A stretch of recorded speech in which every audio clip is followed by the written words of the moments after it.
高盐分的食物。10点限制维他命 C 的用量，特别是草酸钙的结石患者。11点勿服用过多维他命。第12点，若曾为患者之后又感到任何强烈疼痛或尿液带血，请尽速就医。13点，患者应了解本身结石的类型。胆固醇过高。1点，注意体重。2点，减少脂肪摄取量。3点，改用橄榄油。4点，不必禁绝吃蛋黄，但1周最好不要超过3个。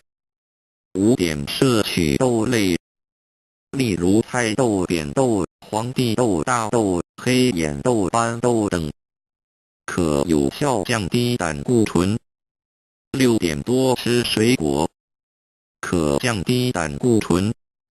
7点，摄取燕麦，可有效降低胆固醇。8点，摄取玉米糠。